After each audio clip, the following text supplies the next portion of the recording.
This is the concierge, sir. And welcome, everybody. Welcome back to Concierge Confidential. I'm your host, Brian Ortega. And in this week, what are we going to talk about? So, a couple things we can talk about. So, I'm going to see the Eagles with my parents this week. So, I think I want to talk about planning on big events. So, that typically means planning for a dinner and then going to a show after, usually surrounding a big event or concert. This could be a regular show like Ka or O or Absinthe or whatever you want to use, but we're using the big events. So I'm going to explain kind of how to do that, and then I'll also give you kind of an update on my experiences going out to a local restaurant. Well, really a local bar, and I definitely have thoughts on this particular bar. So I'll basically be explaining why I think touristy places or the Strip or downtown are better than local places. But I'll get into that a little bit more during the pod. So coming up next is planning for big events, the guide. Coming up next. Okay, everybody, so let's go ahead and dive into it. So like I said in the introduction, I'm going to see the Eagles at the Sphere, which is a little bit of doing, especially if you do any of these big events. I would consider the Sphere one of those unique experiences where you really have to plan for it, just because it's in a very interesting spot on the Strip where it's actually really hard to get to. It's really not accessible walking on the street. I mean, it is, but I mean, who wants to walk on that winding road? But the cool thing is that there's actually a brand new walkway that gets you, if you get to the Venetian and Palazzo, where it is a walkway that goes directly to the Sphere. So that is probably the best way to get to the Sphere, is by going inside the Palazzo, going sort of like, it's essentially where the Venetian and the Palazzo connect through their little secret passageway. And it's a straight shot back to the arena. So I had this come up when I was actually on Twitter, and someone said, yeah, I had a really tough time getting to, and thanks again for following me on Twitter. That's nice. I had a really tough time getting to the Sphere from Mandalay Bay, which essentially my parents are staying on that end of the Strip. So I will have a similar trip trying to get to the Sphere. And it's tough just because the monorail itself does not stop at the Sphere. You actually have to get off at the Harrah's stop, which then you'd have to get out. You have to walk, and it's not always that easy. So interesting to figure out how we're going to get there, but I'm sure we'll figure out some way of doing it. I'm still trying to figure out, do we take a car? Do we do Uber or Lyft? I kind of just want to drive just because I know I know how to get there. This is my biggest thing with taking Uber when I live here, and I think this is with anybody in their hometown, is that you know how to get to the place you're trying to get to. And when you have Uber doing it for you, it's annoying. So we'll see what goes on. But this is actually a really good question to bring up. It's like, how do I plan? Like, do I want to have drinks before? Do I want to have dinner after, before these events? So yeah, that's why I'm here. So I would definitely say that if you're gonna do like a resident show, so let's just say Ka or Absinthe's really tough because it has a weird time. But like if you do Ka, which is a Cirque du Soleil show, that show starts at 7. So that's an hour and a half, so it's 8:30. So you could technically dine after. Most people are dining before. So you're looking at an early dinner, then into the show, and then you go. If you're going to an actual concert, like let's just say Ed Sheeran or the Eagles, for example, do not eat after. I mean, don't eat like a sit-down restaurant after. It's really hard to actually find any place that's open. Usually it's late night spots that you're going to find when those concerts are over, because those concerts typically run until about 10 o'clock, 11 o'clock, at the most. So just keep that in mind when you go out. So you're really having to plan, I'm going to be eating my dinner at 5:30 or 6 o'clock. It's essentially what it is. Depending on what your group size is, we have 3 people in our group because it's my mom, my dad, and then myself. We're going to be going to eat at the Four Sixes, which the Four Sixes is a pop-up restaurant at the Wynn Hotel. It's based off of Taylor Sheridan's sort of ranch and all this other stuff. So it's a steakhouse. It's one of those things like my dad really wants to do, and then my mom also wants to do as well, because We're from Arizona, very Western, and it's really what they wanted to do. And it worked out. So it worked out that it's actually at the Wynn. So this has a lot to do with it. So the Sphere is difficult because there is no actual restaurant at the Sphere. So you have to sort of figure out what in that area around the Sphere can you eat at. So the good thing is the Sphere is connected to the Venetian, the Palazzo, which has so many restaurants to choose from, which that's always a good good thing to have in mind.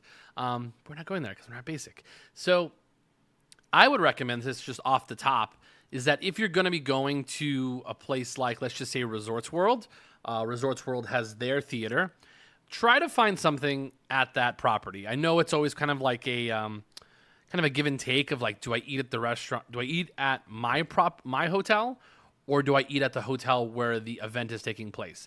I would about 95% of the time recommend eat at the place where your show is at, because it gives you more flexibility. Because if you eat, let's just say at Park MGM, and then you have to get down to Resorts World, so you're eating dinner at like minimum 5:30. 5 is like they just opened, so that's pretty early. The dinner typically is going to take about an hour and a half, 2 hours most of the time. Again, it always depends on how many people in your group. It's my mom, my dad, me. That's 3 people, so let's just say it's 4. You're probably getting out of there an hour 30, especially if you have everything right on time. You're going quickly. You can get in and out of there. The shortest I ever ate dinner and went to a show was probably 45 minutes to an hour, and that's really cutting it close. It's like, hey, these are my drinks, these are the food, boom, boom, boom. Not a lot of time in between. But typically, I would say give yourself at least 2 hours minimum to get from your restaurant to the show. So it's a 2-hour dining experience is what I'm trying to say. So that's how I would go about it. So like if the show is at, let's just say Resorts World, I would end up thinking about eating at like Carver Steak, or I'd want to eat at Genting Palace, things like that. Things that are at the property, just because it's just so much more leeway, because you're not having to deal with traffic and having to get through that, and you can't really control that. You can't control how fast you walk, though. So that's why I always recommend you eat at the place that is hosting the event. Sometimes you can't do that. So a really good example is the Sphere, but even a better example is Allegiant Stadium. So Allegiant Stadium is really not the middle of nowhere, but it's the stadium. There's really nothing around it dining-wise unless you're going to go to In-N-Out or their bar that's right next to the stadium. If you want to have like a sit-down dinner, you kind of have to plan it out. So maybe that's the time that you eat at your own property. But again, I would recommend things like Mandalay Bay has many, many restaurants on the inside to choose from. They have a Wolfgang Puck restaurant. They also have a steakhouse. They have Mediterranean cuisine. They have like a gastropub. They have so many different things inside of the Mandalay Bay where you can dine there and go. So it's important on you to make sure you plan pretty far ahead of time that's where you're going to be eating at, because just like everybody else, they're having similar ideas that they want to eat close to the event where it takes place. So, again, and it actually is a much longer walk. Like, if you are going from just Mandalay Bay to the Allegiant Stadium, you're probably going to walk. That's usually what people do. You're looking at least a 15-minute walk from Mandalay Bay to Allegiant Stadium, and that's from, like, walking out the door, over the bridge, to the stadium. So it's about 15, maybe 20 minutes, depending how fast you walk. So we are going to see the Eagles at the Sphere. So I did a place at the Wynn just because I've already planned it out. I've already figured out how I'm going to get from the Wynn over to the Venetian, Palazzo, and then over to the Sphere. So a lot of planning goes into this. I would say give this idea to the planner in the group, just because a lot of this is having to figure out the route that you're going to take, and then figuring out the time it takes to walk from place to place. So the cool thing about the Sphere is because it's located next to the Venetian, many restaurants there. So you can try Wakuda. They also have places like Southern Bird. They have the Raw Bar, which I totally forgot what the name of it was. They have Sushi Samba. Many choices. They have Lavo. They have Tao. So many choices at the Venetian. So that's what I would actually recommend eat at. They have Cut, especially if you're going to the Sphere. because there's so many restaurants there. So that's what I would recommend. But being that we're a little bit more experienced, I'm able to take them to the Wynn and then walk them through and get there. So that's what I would recommend. It's always important to note, like, are there openers? Are there not openers? It's important to give yourself time. So let's just say that the concert starts at 8 o'clock. So this is at, let's just say, T-Mobile Arena. So if the concert starts at 8, I would say that you want to start eating around 5:30. That gives you about 2.5 hours to dine and then get to your location. So 2 hours for dining, 30 minutes to get to your location if you want, which is very doable. I think that's actually a really doable thing to do. I know drinks are expensive, but you don't really have to have drinks before the concert, like at a actually isolated bar. If you're already at dinner, you can certainly eat or drink once you're inside of the arena. But again, that's just me. But moving forward, I don't know. So what did me and my mom do? So I went to go see Hans Zimmer, which those of you who haven't heard that particular episode, super fun episode. Just check back. It's the most recent one where I talked about my experience going to see Hans Zimmer over at Resorts World. But we ended up going to Mother Wolf, fantastic restaurant. I actually had a different pasta restaurant the day after I went to Mother Wolf, and it was not on par with how great Mother Wolf is an Italian restaurant. So out of this world. But the concert itself started at 6 o'clock. Started at 7 o'clock, and the doors opened at 6. So me and my mom, we got to Fountain Blue at a certain time. So we started eating around 5:15. So 5:15, we're there about 45 minutes. We shared. We had the focaccia bread. Then we had the short rib pasta. Then we had this really awesome tiramisu dessert. The tiramisu, out of this world. Fantastic. So we got out of there about 6:15. And then we walked over to the Resorts World, which is doable. It was then 6:30. So it was like 6:30, 6:40. Had a quick drink because I overestimated myself. And I got there essentially right at 7. So it's doable, but like we're cutting it close. Like we had 2 hours from Mother Wolf to the actual start of the concert, and it was cutting it close. So I would definitely give yourself 2 hours to dine, 15 to 20 minutes to get to the location you need to get to. So that was like sort of a really simple one. I mean, really, really simple. I would recommend, again, like don't walk, because especially if you're going to be with your partner or your date, and she might be wearing heels. Be nice. You don't want to be that guy. So making her walk through the streets of Vegas and then taking her shoes off. Don't want to be that guy. You want to make sure that she is taken care of, because it's not fun, not at all. And again, just recommend travel time. It's important. Things that are on Fridays and Saturdays going to be super, super busy. So give yourself like the extra like 30 to 40 minutes to get up and down the strip. That's all I got to say. So let's talk about my experience over in the local parts of town. So I was trying to be a good local, and I was trying to check out other places because, as you all know, I usually go to the strip. You can check out my Instagram, which is Brian_Ortega26, or Concierge Confidential _LV if you want to check it out. And I was like, all right, people keep talking about this place. It's called Todo Bien, or Todo Bien for my Latinos. And all right, so made my way over. Also got new shoes. So I bought some new shoes. Wanted to test those bad boys out. They look great. And I get over to the Durango because I wanted to play some craps. And the cool thing about Durango is that it's right next to the Uncommons, which is a very popular sort of trendy. It's really a trendy like industry area with lots of young, fun people. So I was like, all right, cool. Like I want to see like people that are like me, essentially. Not that I'm young and trendy, just that like locals that are in my age range that, who knows, maybe like meet a date. So I was over at the Durango doing old people things because I was playing craps by myself, super antisocial. Did pretty good. And then I ended up going to their pasta restaurant, which everyone said this pasta restaurant is really good. It's fine. It's fine. The one thing I could say about local places compared to the Strip, it's undeniable. It's much, much cheaper. The prices are totally different. The pasta I got, which I got their focaccia bread, which theirs was not that good. And then I got their spaghetti pomodoro with a meatball. The meatball was really good. Pasta, And again, I think it's just because I had pasta 2 nights in a row, and then one of the pastas was out of this world, and the other pasta was like didn't blow my socks off. So that's on me. What can you do? But the prices are so different. Like I ended up actually, I'll use this when I go to Todo Bien.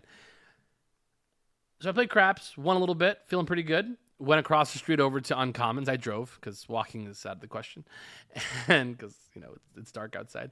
So I get to the Uncommons, and it's kind of slow, but it's Saturday night, and they have GA, which GA is a pretty cool, trendy little like sports bar.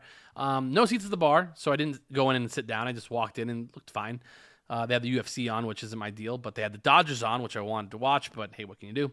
So walked over to Todo Bien, and once I go in, it's important to note that Todo Bien is billed as a tiki restaurant, which is interesting because they had like rum drinks, but they also had tequila drinks, and it was, let's get to it. So I walk inside, and I thought this place was going to be much, much bigger, sort of like not nightclub size, but, pretty large, like a large bar. If you're a local, think like Jing. I thought it was going to be like Jing in Summerlin. And I walk in, and it's a really small room with an outdoor area, kind of a small bar, very small for what I thought it was going to be. It looks like they do have a space for a DJ, but no DJ playing at that time. They have a hostess. Very much like this is a place you go hang with like 4 or 5 other people because I have a bunch of tables and couches and things, and it sort of like looks tiki-ish. So I go sit at the bar. And the thing is, at these places, I never really announce like, hey, I do this thing for a living. I like to drink a lot of cocktails.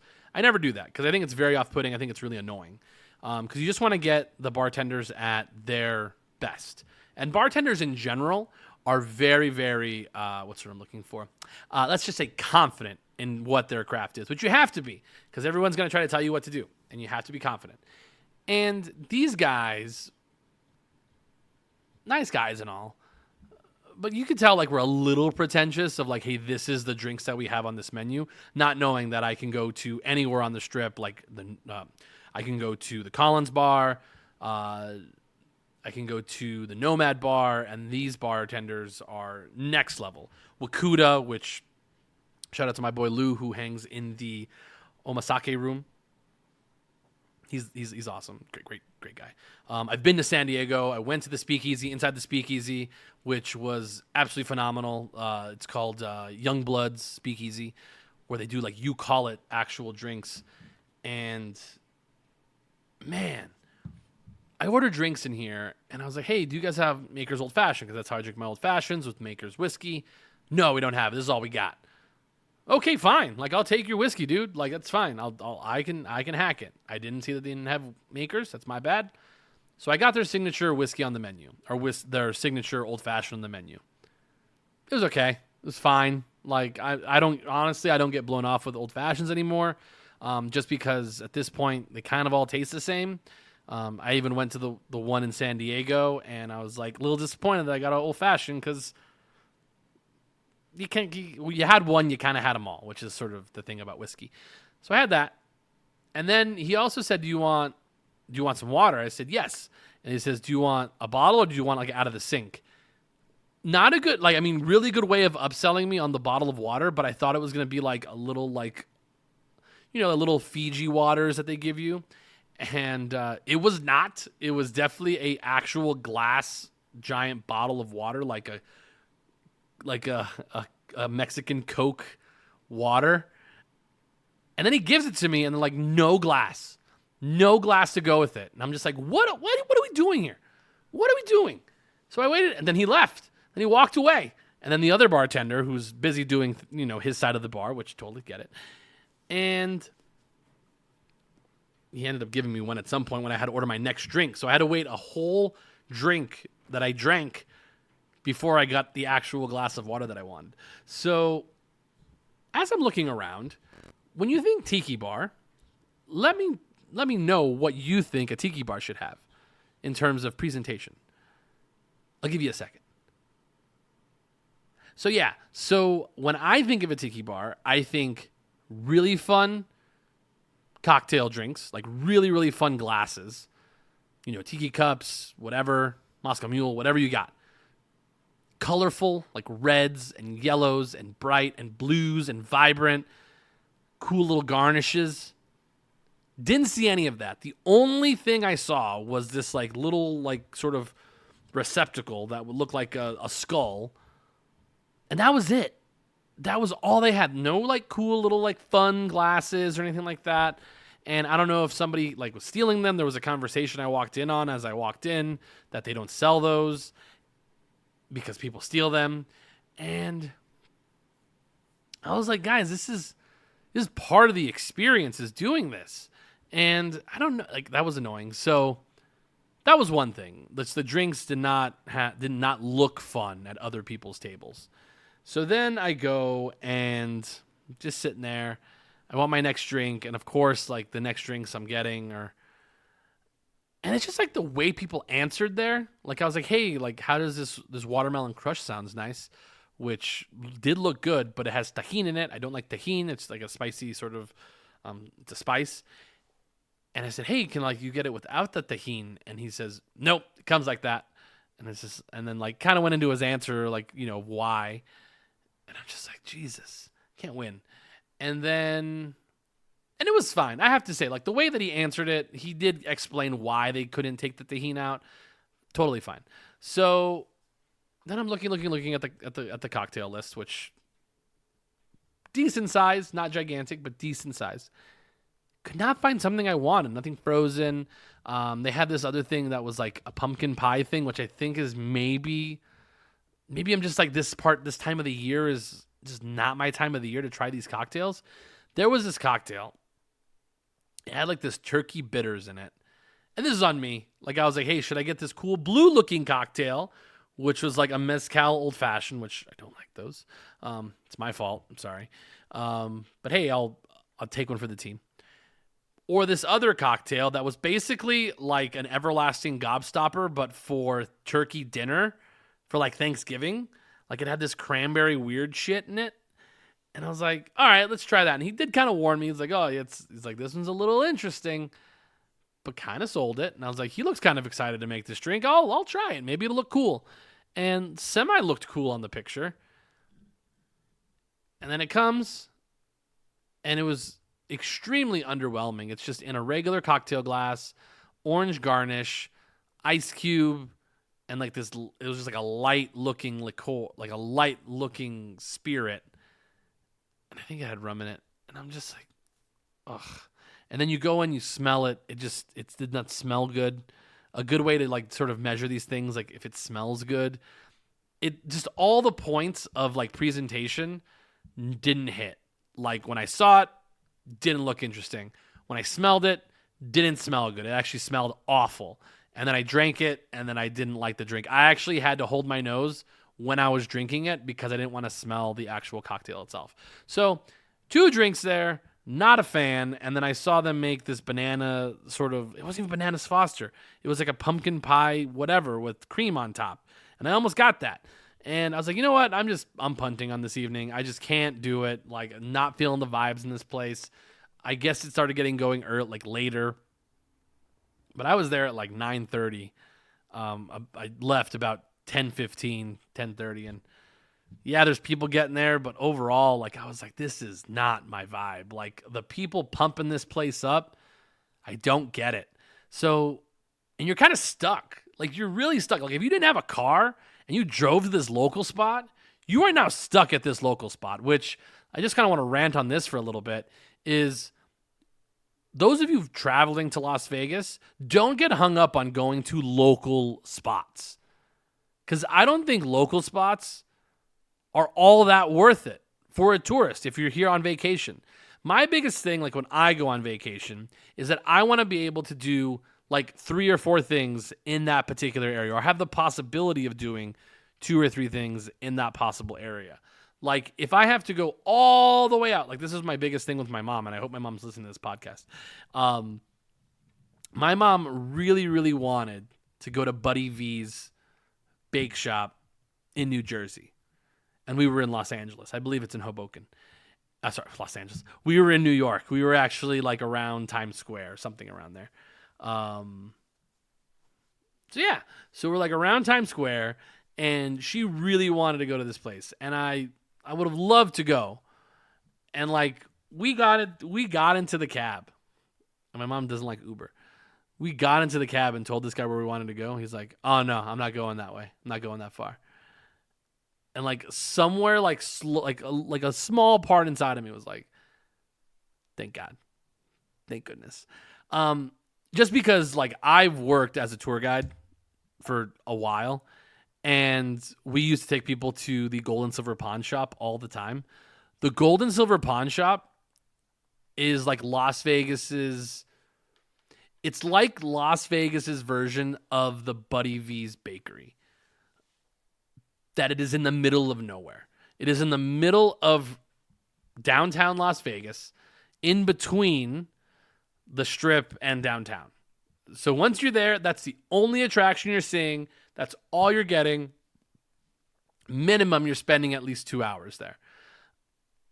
And I was just like, what? I mean, maybe I should look on their website to see like they have a lot of things on the inside, but I just like didn't know like what we were in store for when we got there. Like, what if we got there, and this is like my over planning head thinking, what if we got there, it was closed? Like, what if we got there and we couldn't see anything? Like, it's just a warehouse. Or like we get there and it's like in the middle of nowhere. Like a lot of these businesses are like this, where it's like, oh, this is like literally in the middle of a like industrial complex, and it's not as interesting as you thought it was. And that's always like my thought behind a lot of these things is like, what else is around there? So that's my thing. Like if you're coming to Las Vegas and you want to go to like Red Rock Casino, that's cool. They have a baseball stadium over there. They have an outdoor mall area. The casino's nice. They have lots of restaurants. There's things to do there. So like I never have a problem like recommending, yeah, go to Red Rock. It's cool.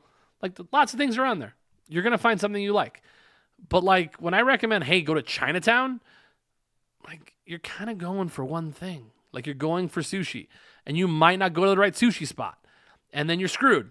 So the only like local like thing that I would recommend is like if you want to go to the Golden Tiki, because inside of the Golden Tiki like area, which that's a really popular tiki bar, Golden Tiki. In Golden Tiki, there's Golden Tiki, and then you have Mas Por Favor, which is like a taqueria, and then also a speakeasy in the back, so that's kind of fun. Then they also have Partage, which you're not going to like walk into Partage like normal, just because it's a French dining experience, but it's there. And they also have like a bunch of other little like businesses inside of that space that like locals can do. Like sometimes people recommend like, oh, you have to go to Herbs and Rye. Like honestly, you don't have to go to Herbs and Rye, guys. Like Herbs and Rye is kind of a little bit of a drive from the Strip itself. And once you get there, you're going to have to wait for an Uber to come back. It's not terrible. But like once you're at Herbs and Rye, you're kind of fucking stuck at Herbs and Rye. It's cool for locals because you have a car. You can drive to Herbs and Rye, sit your butt down, be in there for like 2 hours, have a couple drinks, hang out with your friends. You know, it's kind of a poppin' spot. But like, I don't know if I want to be stuck at Herbs and Rye. Like I was stuck at Todo Bien. Like, and I could have went back to Durango and gone to the Bel Air Lounge, but then again, I don't know. It's not my vibes. Not my vibes. I like talking to you guys. I like people coming into town telling me about how much fun they're having. When you're at local places, you hear kind of a lot of local problems, and you're kind of like, damn, that sucks. So I don't know. That was my foray.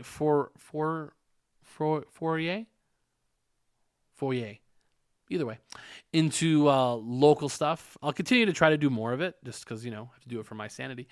But looking forward to trying some stuff downtown. I haven't done downtown stuff in a while, so hopefully that happens soon. But yeah, I'm really excited to see the Eagles with my parents. My dad's coming into town. My mom was here a couple weeks ago, and I'm really excited to see the Sphere for the first time. I know everyone that the Eagles music and the show is not as cool as like U2's and the Grateful Dead, but kind of like fuck those guys' music. So I love the Eagles. Like I really like the Eagles' music. So I'm just like going to vibe out, watch the ceiling, blow my mind, eat some steak with my parents, and have a good time, because that's what it's all about. So hopefully I can give you guys some updates when I go. But at this point, you guys have probably seen it everywhere else. But cool. That's all I got to say. Oh, yeah, I did want to say, like, this is kind of the overarching theme. You're going to find a lot of, like, local, like, industry people who work as nightclub hosts, or, like, what do you call them? Cocktail waitresses for the nightclubs that are like, oh my God, like, look how cool this place is. Look how cool this place is. They get paid to do that. Like, they get paid to go to those places and promote those spots. So, or they like know somebody who owns the restaurant. So that happens a lot in Vegas. Like, see if they're back there like in 6 months. It's very, very rare. It never happens. It's always on to the next big thing. So that's all I got to say. Closing facts. That's all I got to do. So anyways, that was my podcast for Concierge Confidential for this week. Keep your eyes out on a project that I'm working on. Hopefully you guys can check that one out as well. But for now, my name's Brian Ortega. If you see me out in town, possibly at the Eagles, feel free to come say hello. I'll say hello back. But remember, keep it confidential.